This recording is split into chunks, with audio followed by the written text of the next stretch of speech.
Have you had a look at? We know it's probably not going to look like that on Thursday, but have you had a look at it with the surface?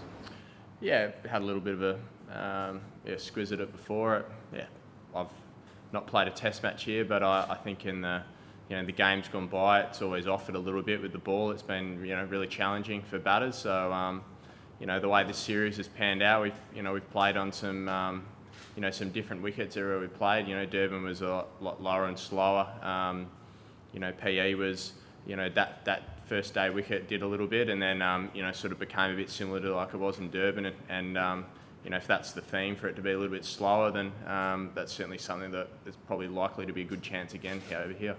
Are you preparing for Kagiso or not? Yeah, we prepare for everyone who can play for South Africa. So we're a pretty well drilled team. We prepare really well. Try and make sure as a group we don't leave any stone unturned. So we'll definitely prepare for him. That's for sure. Cameron, you speak about before the series. You spoke about the pace attacks of both sides. Have you been surprised with the wickets that have been prepared in the first two games?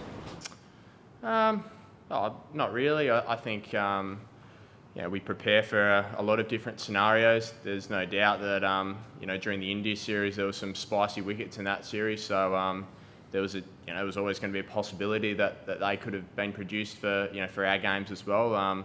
But we also know in history gone by, when Australia have played here, what the wickets have been like as well. So that's the challenge for us, isn't it? This is not our home country, so we don't really have any control over what the conditions are going to be. But we know that if we prepare for both sides, we're going to give ourselves the best chance to hopefully play well. Cameron, in Durban, in the first, you went walking down the wicket to vertical, and have you kind of worked out over the facing a little bit more during the series of what he does and how to actually counter? Yeah, I feel like I've faced him a fair bit, certainly compared to my partners and stuff. But look, he's a good bowler, isn't he? I got out facing one ball doing what I did in Durban, but I also know in the past that I've had a lot of success facing bowlers like Vernon by using a plan like that, and it didn't come off on that particular occasion. But I still know that it's it's just something that I can use in my as part of my plans against him. He's a quality bowler. He's bowled a lot more batters than in his lifetime, so he's got a lot of experience there. And it's been had a couple of really good battles with him. He's a good bowler, and certainly relish the challenge when you get opportunities to face guys like him. Cameron, are you across the situation with Mitchell Stark? Like, why are you involved today? No, not really. Not really sure, to be honest. Sometimes the bowlers just work their way into the games a little bit differently. So his preparation might be a little bit different going into going into this game. I think in the past before he's bowled a couple of days out and sort of had that third day as a bit of a rest over. But in saying that, I don't really know. So I'm hopefully he'll bowl. Yeah, I'm sure he'll be okay. How did Josh and Pat, what was their rhythm like out there? Yeah, they bowled really, really well. They're first-class campaigners, and every time the beauty of being part of this team is you get opportunities to face in the nets a lot.